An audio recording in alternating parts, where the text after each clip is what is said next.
Muy buenas tardes, sean todos bienvenidos y bienvenidas, como no, un programa más de Más que Política, acercarle a ustedes la actualidad de la política más cercana, aquella que ustedes demandan más información en nuestro objetivo. Y hoy vamos a, como se dice, vamos a saltar el charco, porque vamos a hablar de política nacional y vamos a ver lo que cuece y se enriquece en el Parlamento español, porque para ello, y agradecemos su presencia en los platós de Canal 4 TV, tenemos con nosotros, en compañía de todos ustedes, al diputado nacional por la formación política Vox por la provincia de Las Palmas, don Alberto Rodríguez Almeida. Muy buenas tardes y muchas gracias por estar con nosotros. Buenas tardes, Francisco, y muchas gracias a ustedes por la invitación. ¿Cómo estamos, don Alberto? Bueno, muy cansado. La verdad que ahora mismo en el Congreso de los Diputados ha llegado un procedimiento parlamentario que tiene prioridad máxima, que es el proyecto de ley de los presupuestos generales del Estado, y bueno, eso requiere muchísimo trabajo por parte de los grupos parlamentarios y bueno, estamos sufriendo esa carga de trabajo ahora mismo. La verdad que bueno, si vamos a entrar en materia ya hablaremos también seguramente de los presupuestos generales del Estado, pero vamos, trabajando mucho y por lo tanto muy cansado de tanto trabajo, pero con el orgullo y la satisfacción de defender los intereses de muchísimos españoles, ¿no?, que están sufriendo las consecuencias del desgobierno que tenemos ahora mismo en la Moncloa. Don Alberto, muchas personas y muchos televidentes que nos ven y siempre dicen, oye, ¿qué pasa en el Parlamento español? Oye, ¿qué hacen los diputados o diputadas que nosotros elegimos desde Canarias, que nos representa?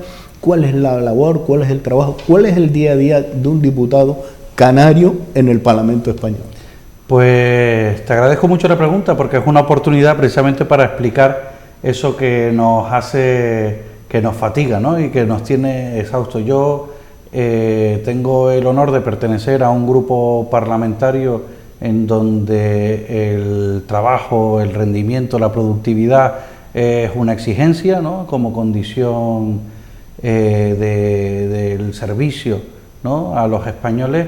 Y bueno, yo animaría a todos a visitar la página web del Congreso de los Diputados, porque ahí es donde se puede ver en la ficha de cada diputado pues las iniciativas parlamentarias que ha sacado adelante e incluso todas las intervenciones.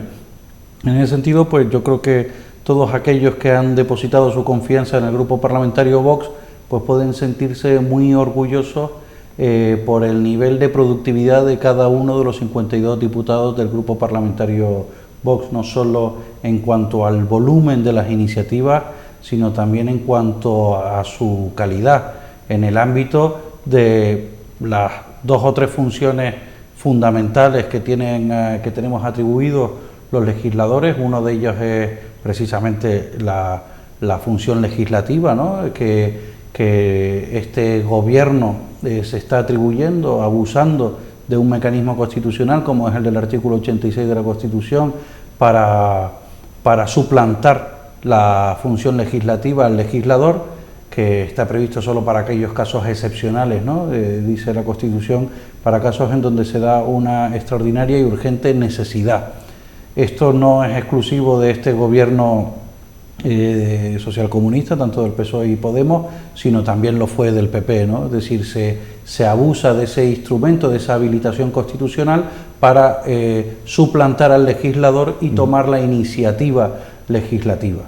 Entonces, son los que son conocidos como los reales decretos leyes, ¿no? Es decir, el gobierno usurpa esa función legisladora y la traslada al Congreso. Nosotros tenemos 30 días para que llegue al Congreso ese Real Decreto Ley y nosotros convalidamos o derogamos ese Real Decreto Ley. Y inmediatamente con la votación de la convalidación o derogación, en el caso de que haya sido convalidado, se vota también la tramitación como proyecto de ley, es decir, como si hubiese sido algo de la iniciativa del Congreso de los Diputados, y entonces ya empieza pues todo el procedimiento legislativo ordinario en el que se presentan enmiendas y vamos, por decir algo que todos los españoles tendrán en la memoria, el caso famoso de la reforma laboral que llegó al Congreso de los Diputados, que era una norma fundamental para incluso la continuidad de este gobierno, porque no tenía los apoyos suficientes en la Cámara y bueno, parece que un diputado de la oposición del Grupo Parlamentario Popular no cometió no solo un error, sino que cometió dos errores que permitieron al gobierno salir airoso en la convalidación de esa norma, ¿no? Se equivocó, o teóricamente se equivocó, votando a favor de la convalidación de ese Real Decreto Ley y volvió a equivocarse votando en contra de la tramitación como proyecto de ley.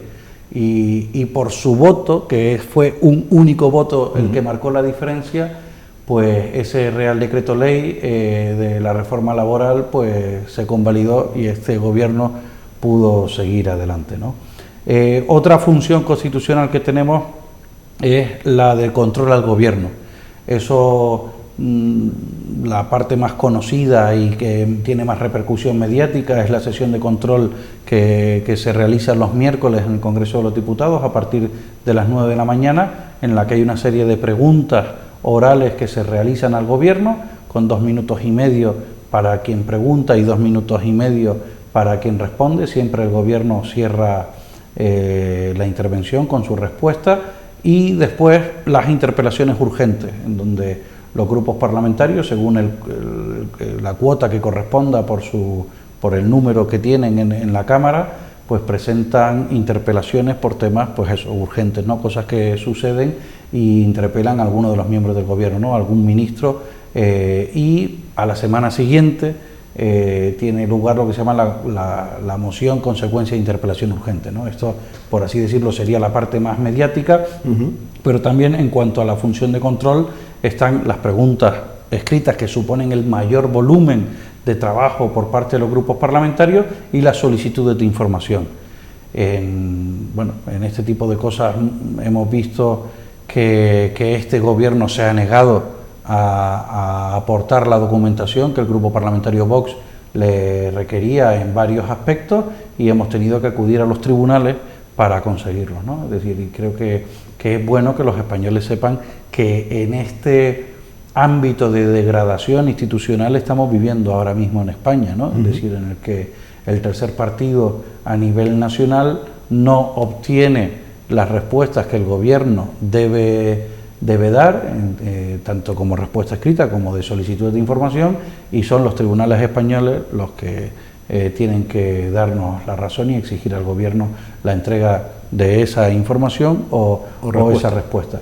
Y por último, lo que se podría llamar la función de orientación al gobierno, ¿no? Que son las proposiciones no de ley, tanto en el Pleno como en las comisiones que hacen el seguimiento a cada uno de los ministerios del gobierno, pues se debaten y votan proposiciones no de ley que orientan al gobierno sobre aspectos que debería modificar en el ámbito de sus políticas públicas, o iniciar temas que no se hayan iniciado, ¿no? O corregir. Y esto es fundamentalmente, a grandes rasgos, los aspectos más representativos de la actividad parlamentaria. Yo ya digo que animo a cada uno de los votantes a que examine a aquellos partidos en los que ha depositado su confianza, porque creo que se llevarían muchas sorpresas al comprobar la actividad que desarrollan algunos partidos, que es realmente pobre, ¿no? Hablaba usted de los presupuestos, don Alberto, y usted no cree, ¿no? Porque cuando oímos, y seguro que ustedes también oyen, que el gobierno está negociando los presupuestos, y en esos presupuestos, pues, los vascos o los catalanes son las dos comunidades que negocian para poder apoyar y aprobar esos presupuestos, pues recibe algo a cambio. ¿Usted no cree que con esas actitudes y con esas negociaciones hay un desequilibrio con el resto de las comunidades españolas? Estoy totalmente de acuerdo con ese planteamiento, y lo triste y lo que creo que debe corregirse es que los más desleales a España son los que salen más premiados en esas negociaciones. Y por otro lado, creo que debe exigirse no solo a este gobierno, esto no es una cosa exclusiva del PSOE y de Unidas Podemos, así también ha sido con el Partido Popular durante mucho tiempo. Muchas veces los pactos para sacar adelante esa norma fundamental para la viabilidad de la administración del Estado español, que son los presupuestos generales del Estado, pues no son públicos ni conocidos y se negocian en los despachos y no está previsto que sea así. Precisamente el procedimiento parlamentario previsto para la tramitación de esta norma, fundamental, ya digo, para la actividad de la administración pública, es un procedimiento público, transparente, limpio, y creo que se nos ha reprochado en alguna ocasión que no vayamos a los ministerios cuando algún ministro nos ha convocado, y siempre desde el Grupo Parlamentario Vox se ha trasladado una posición muy firme en este asunto, ¿no? Es decir, lo que un ministro tenga que decir al tercer grupo parlamentario del Congreso de los Diputados se lo tiene que decir en sede parlamentaria, con luz y taquígrafo y recogido en el diario de sesiones, no en un sitio en donde nadie sabe qué resultado va a tener. Por ejemplo, recientemente nos hemos enterado, parece que por un descuido de la ministra de Hacienda, María Jesús Montero, de que el coste de que Esquerra, del Grupo Republicano de Cataluña, apoye a estos presupuestos generales del Estado, era la reforma del delito de sedición, para que aquellos prófugos de la justicia española que subvirtieron el orden constitucional en Cataluña e intentaron romper España, pues que, por así decirlo, no paguen sus cuentas con la justicia española. Los que fueron condenados, fueron indultados por este gobierno, incluso en contra del criterio del Tribunal Supremo, que fue el tribunal juzgador, sino que además aquellos que se han sustraído de la acción de la justicia, pues van a conseguir por este procedimiento, que es la reforma del delito de sedición, pues también sustraerse a la condena que merecen. Pues claro, si la ministra de Hacienda no hubiese cometido ese desliz, que después intentó negarlo, y después ya cuando era evidente pues ya no pudo negarlo, y entonces ya hablaba de que si había sido un tema de interpretación, pues si no hubiese cometido ese desliz, los españoles nunca habríamos conocido cuál era el precio por el que el presidente Sánchez, para mantenerse en la Moncloa, ha pagado en contra de todos los españoles con Esquerra Republicana de Cataluña. Y este es un caso, pero pasa con muchos más. Nos gustaría saber cuáles son las negociaciones que se tienen con Bildu, que todo parece ser, y por los hechos que han venido a continuación, que tiene que ver con los presos de ETA, con terroristas, con asesinos, y el cumplimiento de sus condenas. A los que ellos mataron, a los niños, a las niñas, que ellos asesinaron en las bombas que pusieron en las casas cuarteles de la Guardia Civil, por ejemplo, ellos nunca volverán, pero sin embargo ellos ahora se van a beneficiar de una política penitenciaria mucho más suave, a cambio de que Pedro Sánchez se pueda mantener una noche más en la Moncloa. Creo que los españoles no se merecen esto, creo que las víctimas del terrorismo no se merecen esta traición por parte del presidente del Gobierno de España, y creo que como hacemos desde el Grupo Parlamentario Vox, todos los españoles deberían exigir que esas negociaciones no se hagan en los despachos, sino que se hagan en sede parlamentaria. ¿Cuál es el coste que estamos pagando los españoles y vamos a pagar los españoles para que se mantenga Pedro Sánchez en la Moncloa? Pues como acabo de explicar, no es fácil saberlo, es decir, lo intuimos por una serie de movimientos que no se pueden ocultar a la opinión pública, pero es algo que todos estamos siguiendo de cerca y que queremos conocer, y que lo hemos pedido reiteradamente. Santiago Abascal, en sede parlamentaria, ha preguntado expresamente al presidente Sánchez sobre este aspecto, es decir, qué precio va a tener para los españoles este tipo de pactos. Estaremos muy atentos, no sé si algunos los conoceremos inmediatamente o los conoceremos más tarde. Tengo la impresión también que en el ámbito, como ha pasado con la Internacional Socialista, es decir, cómo consigue postularse Pedro Sánchez para esas instituciones internacionales y poder seguir teniendo un sueldo público del que vivir, pues este tipo de cosas son las que creo que más nos interesa saber. Y sería muy interesante que a los que han tenido este tipo de responsabilidades públicas se les examinara 5 o 10 años después de haber dejado el cargo para ver una relación causa-efecto entre lo que a lo mejor han regado con el presupuesto, con el bolsillo de todos los españoles a instituciones internacionales, qué consecuencias han tenido después. Caso paradigmático también del gobierno socialista, como alguna ministra sin ningún tipo de cualificación y preparación acabó en Naciones Unidas con muy altos sueldos y parece que evidentemente hay una relación de causa-efecto entre el apoyo financiero a varios programas de Naciones Unidas, que siempre insistimos que son programas que no han votado los españoles, que no estaban en el programa político de ningún partido y que sin embargo en España se están aplicando en contra de los intereses de los españoles. Me refiero sobre todo a día de hoy a la Agenda 2030 y me refiero también a todo el planteamiento de ideología de género. Estamos cumpliendo con Europa para esos filtros de fondo europeo anticrisis que desde Europa quiere trasladar, en el cual ha habido reparos de otros países europeos que desconfiaban de España. ¿Se va a cumplir con esos parámetros? ¿Se va a cumplir con Europa? ¿O Europa se va a retraer y no van a llegar esos fondos prometidos a bombo y platillo? Bueno, es la noticia del día, es decir, parece que efectivamente la falta de transparencia en la asignación de los fondos europeos van a costar a España un recorte en esas ayudas.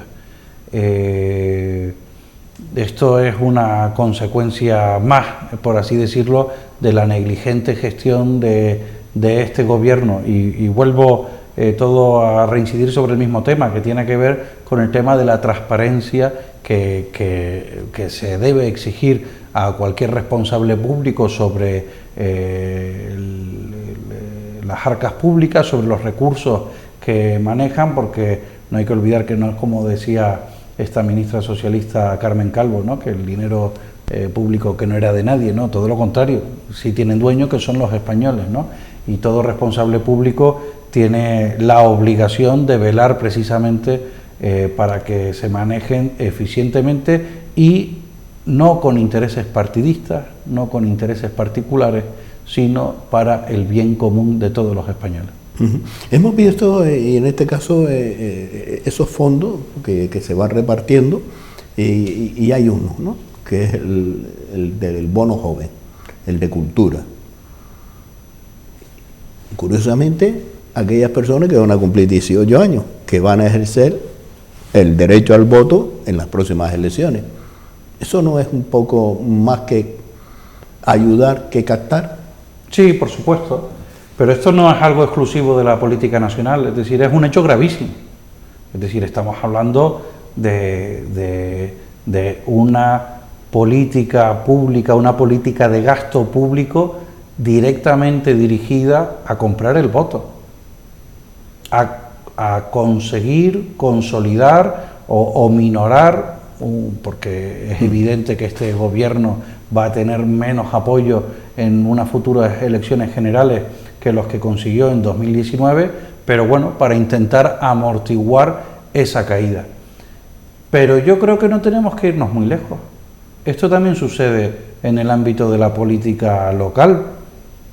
Creo que es muy conocido el caso de la isla de La Gomera, en donde las personas que residen en esa isla parece que tienen un privilegio que no tienen el resto de los españoles, que si muere fuera de La Gomera, las instituciones públicas de La Gomera se encargan de trasladar ese cuerpo a la isla de La Gomera. Esto que es una cosa que se puede decir, oye, pero es fantástico, si ellos lo quieren hacer, no nos engañemos. Es decir, eso se puede hacer no con el esfuerzo, con la rentabilidad, el crecimiento económico, con los impuestos que tributan en esa isla, sino con un sistema totalmente clientelar que está instalado en la isla de La Gomera. E insisto, esto no solo sucede en La Gomera, esto también sucede en muchos municipios. Es decir, en esta isla se han investigado, que después en un caso han prescrito, como es el caso de Mogán. En el año 2015 a la actual alcaldesa de Mogán se le investigó por la compra de votos en las elecciones del 2015 y prescribieron y ya no se puede investigar, pero no estamos hablando de cosas que no suenen para nada a una política más cercana. Yo entiendo que para mucha gente es la solución sencilla y soy a mí, lo único que me preocupa es que mi alcalde verá por mí. ¿Y de dónde saca el dinero para después dármelo a mí? A mí me da igual. Yo creo que tenemos que ser muy responsables y tenemos que darnos cuenta que este tipo de prácticas mafiosas, porque son propias de una red clientelar como la de la mafia italiana, pues hoy nos favorecen, pero a lo mejor mañana nos perjudican. Perjudican a la sociedad en su conjunto, pero hablo de aquellas personas o aquellos que despectivamente denominamos estómagos agradecidos, sí, que tienen que ser capaces de hacer una valoración en conciencia, una valoración moral sobre ese beneficio injusto que están percibiendo. Porque efectivamente es otra cosa conocida, y me vuelvo a referir al caso de La Gomera, es decir, es que es una detrás de otra. Ese famoso examen que hubo 3 personas que no cometieron ni un solo error en el ámbito sanitario. Es decir, hombre, y qué casualidad la relación que esas 3 personas tenían con un responsable público de La Gomera. Bueno, pues este tipo de cosas, insisto, cada uno conoce las que conoce. Estas son las que han trascendido a la opinión pública y que por eso puedo decirlas, pero estoy seguro que todos conocemos en nuestro municipio, en nuestro barrio, prácticas de este tipo. Creo que España es un país con una historia como ningún otro país creo que pueda sentirse tan orgulloso como los españoles, pero si tenemos alguna cosa que mejorar es este tema de la picaresca española, que creo que incluso todavía está muy aceptada, muy enraizada, y lo vemos incluso como algo positivo, y realmente es algo que degrada nuestras instituciones. Es decir, en ese sentido creo que hay muchos países del norte de Europa y de Centro Europa que nos dan una lección de conciencia ciudadana, ¿no? Y yo creo que tenemos que darnos cuenta que estamos construyendo un proyecto a largo plazo, que no podemos vender nuestra primogenitura, es decir, el orgullo del país que ha sido y que es, y que España merece seguir siendo, por un bono cultural que se acaba pasado mañana, por un tema de transporte que se acaba pasado mañana, y por ayudas que son claramente dirigidas en el ámbito de la compra de voluntades políticas. Creo que tenemos que ser más exigentes y exigir a los políticos unos proyectos de luces largas, de futuro, de prosperidad, de un ambiente de libertades, de instituciones que funcionan con transparencia y no de estos sistemas clientelares que creo que todavía desgraciadamente están muy enraizados en nuestra querida España. Actualmente estamos sumergidos en una crisis que por datos y sobre todo por análisis, no del gobierno, sino externo, va a empeorar la situación, y sobre todo la situación que está palpando la familia directamente. Por un lado saca el salario mínimo vital, por otro lado las ayudas, por otro lado muchos factores que piensan que ayuda a la economía, la subida salarial, en el cual todo conlleva, y es lo que dicen aquellos economistas, oiga, es que ahora es cuando el gobierno de España está recaudando mucho más. El sector empresarial, cualquier empresario, pequeño, mediano empresario, dice, mire, yo quiero subirle el sueldo a mis trabajadores, Mis trabajadores se merecen cobrar más. Pero mire, yo subirle el sueldo a mis trabajadores conlleva que tengo que pagar más seguridad social y más IRPF. Por lo cual, ¿por qué no se congela esos factores y sí sumamos el salario a todos los trabajadores y trabajadoras que están de acuerdo el sector empresarial? Estas medidas que adopta el gobierno, ¿por qué no dice cuánto realmente recauda y quién es el beneficiado en la suma desde esta crisis que hemos llegado, que viene primero que si la pandemia, ahora la invasión de Rusia a Ucrania y pasado mañana no sé si un cohete, bueno, ya vino uno chino, no sé si alguien viene desde Marte a la Tierra? Sí, así es. Este gobierno tiene ahora mismo 3 comodines, que son Franco, la pandemia y ahora la invasión rusa de Ucrania. Es muy importante saber cuáles son los fines o para quién dirige la actividad política cada partido político. Los partidos políticos que están actualmente en el gobierno están demostrando que el fin de sus políticas públicas no son los españoles, sino son ellos mismos como gobierno. Porque precisamente esa situación que has descrito muy bien, de encarecimiento de los precios, es una máquina de empobrecer a la población. Es decir, los salarios, si se mantienen iguales en un escenario de alza de precios, pues están empobreciendo a la población. Es decir, la población cada vez tiene menos capacidad de acceder a los mismos bienes que accedía antes. Y también tiene un efecto que es el de aumentar la recaudación, es decir, el impuesto indirecto que grava los productos que se adquieren, pues como ese producto, la base que tributa es más alta porque ha habido inflación, se ha disparado el precio hacia arriba, pues aumenta la recaudación, ¿no?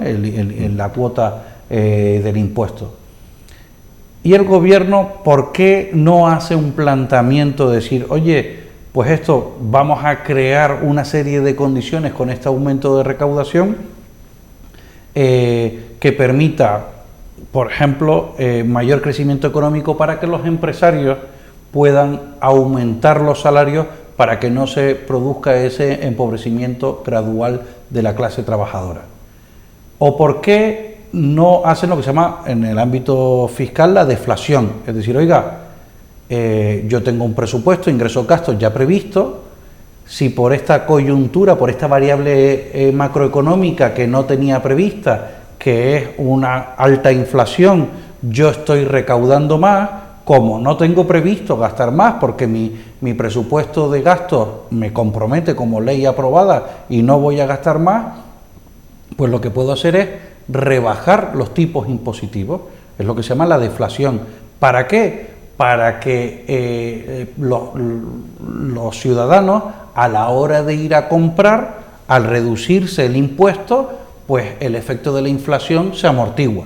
Es decir, oye, esto que si el tipo impositivo permaneciera igual, pues tendrías que pagar más, pues yo te lo bajo para que ese aumento sea cero o al menos no sea tanto. Pero es que este gobierno lo que quiere es mantener el mayor gobierno de la historia, el mayor gasto en estructura.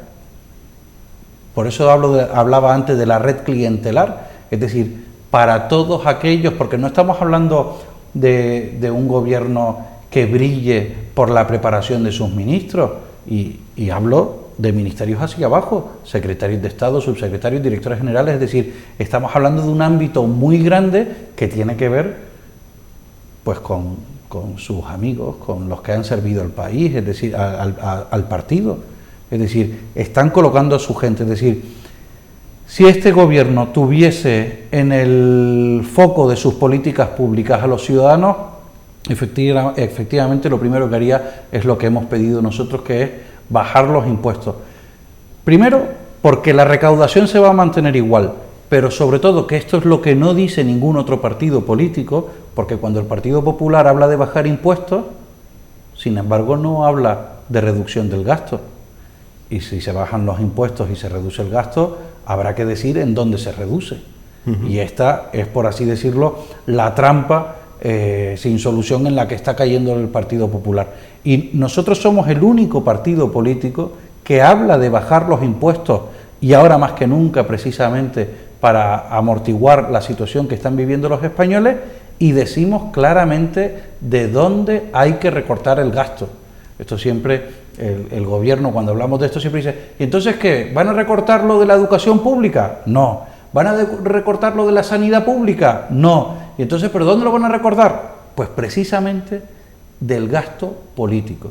Es decir, oiga, ustedes tienen el gobierno más numeroso de la historia de nuestra democracia. Precisamente porque el gobierno Frankenstein, con todos los compromisos de la coalición de gobierno, pues ahí es donde hay que rebajarlo. Y son muchos, y esto es una cosa que no es, por así decirlo, coyuntural o de este momento en el planteamiento de Vox. Vox lo ha hecho desde su manifiesto fundacional en diciembre de 2013. Es decir, tenemos un Estado elefantiásico que no está pensado para servir a los españoles, sino que está pensado en interés de los partidos políticos. Y esto es lo que hay que reducir. Y uno de los grandes gastos que tenemos en España, que si mañana cierran, ninguno de los españoles echaría nada de menos, porque la actividad por parte de la administración pública seguiría siendo lo mismo, está en el ámbito de las comunidades autónomas. Es decir, tenemos 17 parlamentos autonómicos y 2 ciudades autónomas legislando. ¿Para qué? Para generar desigualdades entre los españoles, cuando tenemos una Constitución que nos obliga a promover la igualdad entre los españoles, y unos gobiernos autonómicos que vuelve a ser lo mismo. Es decir, y con la réplica de todas las instituciones del Estado, órganos consultivos de las comunidades autónomas, tribunales de cuentas de las comunidades autónomas, televisiones públicas autonómicas. Bien, un verdadero despilfarro que ya desde muchas instituciones y también en el ámbito europeo se ha llamado la atención a España por este despilfarro público que al final lastra la economía de los españoles, y nuestro gasto público, nuestra deuda pública sigue aumentando. E insisto, no por el bien de los españoles, más bien todo lo contrario, porque estamos lastrando las posibilidades de crecimiento de nuestros jóvenes, sino sobre todo y únicamente destinado al bienestar de la clase política. Una parte de la sociedad importante, parte que ha participado, le guste o no le guste, a quien gobierne, quien ha sacado este país adelante, ha sido los pequeños y medianos empresarios, los autónomos, la población, por supuesto, pero en esa población hay una parte importante, que son los mayores, que son los que han mantenido la crisis, porque cuando vino el primer crisis, donde la mayor ilusión que alguien quiso vender, que vivíamos por encima de nuestras posibilidades, por eso compramos vivienda, y ahora tenían que, los desahucios florecieron, lo que floreció, muchos desahucios en este país, que va a haber otra ola de desahucios, así de claro. Los mayores tuvieron que recoger nuevamente, recibir a sus hijos, que se fueron con toda la ilusión, a su vez sus familiares, y con la pequeña pensión que tiene, la que ha mantenido este país. Y no se ha reconocido ese trabajo y esa labor.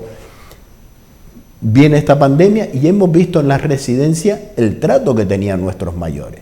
Vemos las listas de espera de parte de una sociedad de mayores que cada vez envejecemos más, que no tenemos residencias para poder, porque no hay políticas sociosanitarias para crear plazas. En Gran Canaria hay más de 3.000 personas en lista de espera para esas plazas. Una ley de dependencia que no llega. Desgraciadamente, muchas veces cuando llega, ya ese mayor no está con nosotros. ¿Por qué se ha discriminado y ahora nos venden que han subido las pensiones? Cuando venga la declaración de la renta, el IRPF, ya sabremos. Porque si usted me sube 5 o 8 y después, cuando haga la declaración, me quita 5, vaya a subir de camadado. Sí, comparto el análisis plenamente. Es decir, yo hay dos aspectos que me parecen fundamentales. Es Creo que este gobierno, pues preocupado, insisto, no por los españoles, sino por sí mismo y mantenerse en el gobierno, piensan, porque así se lo han dado varios datos demoscópicos y cada vez que han hecho sus estudios de prospección electoral, pues ven que puede ser que a lo mejor los mayores son por así decirlo, tienen una gran masa de votantes, porque por la razón que sea, creo que hay mucha persona que ya con cierta edad que cree erróneamente, desde mi punto de vista, que la democracia en este país se la deben al PSOE, ¿no? Precisamente por eso son los peores tratados. Es decir, esto es como lo que nos ha pasado en Canarias, es decir, Canarias hemos visto cómo con un gobierno del PSOE hemos sido absolutamente abandonados por el gobierno central, en fenómenos, por ejemplo, como el de la inmigración ilegal. Entonces, a este grupo, a este colectivo, el de los mayores, que muy bien lo explicaba Santiago Abascal, es al que más debemos. Son ellos los artífices de todas las bondades que estamos viviendo a día de hoy. La primera de ellas, un plan, la capacidad de la concordia.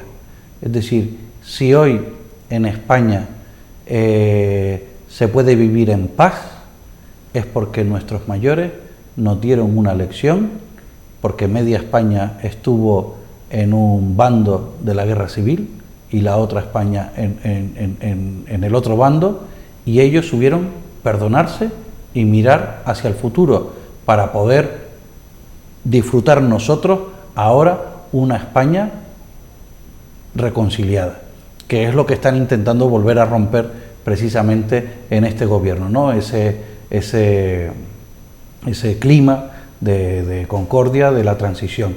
Pues precisamente a esos mayores que tanto debemos son los primeros a los que este gobierno ha abandonado, porque todavía no se ha exigido la responsabilidad debida al vicepresidente del gobierno, Pablo Iglesias, que asumió las residencias de mayores en la pandemia. Los mayores afectados por la pandemia fueron nuestros mayores. Y para mí es doloroso como diputado haber recibido muchos testimonios de hijos y nietos de esos mayores que murieron por estar abandonados en sus residencias, por no haberse preocupado precisamente por esa situación de vulnerabilidad el Estado lo suficiente. Y yo creo que tenemos con ellos una deuda innegable. Ahora, en estos días, ha salido otra vez de actualidad la situación que ellos han vivido con las entidades financieras, ¿no? Por ejemplo, cómo las entidades financieras, como son un colectivo, por así decirlo, poco rentable, en tanto que requieren la presencialidad y la atención presencial, y eso exige a la entidad financiera pues el gasto económico tanto en sede física como en personal que preste esa atención presencial, han sido los abandonados y bueno, por un señor valiente que puso de manifiesto esa situación y bueno, pues el gobierno no ha tenido más remedio que poner solución. No es que ellos tuviesen un plan para proteger, porque ellos se les llena la boca de querer favorecer siempre a los más necesitados, a los más desfavorecidos, entre ellos están nuestros mayores, y han sido completamente abandonados. Solo han sido atendidos cuando han sido reclamados a nivel social. Y esto, aprovecho la ocasión para decirlo, no solo sucede en el ámbito de las entidades financieras, sino que también sucede en el ámbito de las administraciones públicas. Esta generalización de la cita previa y de la tramitación de las citas previas a través de sistemas electrónicos, pues en una gran mayoría de casos para este colectivo, para los mayores, ha significado la marginalidad. Y es muy triste que quienes merecen nuestros mayores esfuerzos para corresponder con toda una vida de trabajo y de avances que nos han legado, pues los hayamos abandonado en esos términos. ¿Le ha chafado la Unión Europea y podemos decir otra manera de recaudar con este impuesto que quería ponerle o quiere ponerle el gobierno a la banca, en el cual la Unión Europea le ha dicho, oiga, tengan cuidado con lo que están haciendo porque esos impuestos pueden repercutir en los clientes, que son los que van a pagar, y le han roto la estrategia de decir, yo le voy a poner un impuesto a la banca, que son los malos, para que vean que yo soy los buenos, los chachis, pero estos tíos, fíjense lo que han hecho, los malos han vuelto nuevamente a subirle las comisiones a ustedes. Qué malos son estos tíos, por eso los tengo que castigar y subirle más impuestos y poner más impuestos. Le ha chafado ese invento que querían llevar. Yo creo, Francisco, que la descripción ha sido perfecta, es decir, tenemos un gobierno que ha demostrado también no tener ni idea de economía. Bueno, no diría, y me corrijo, no tener ni idea de economía, sino que tiene unos planteamientos económicos propios del socialcomunismo.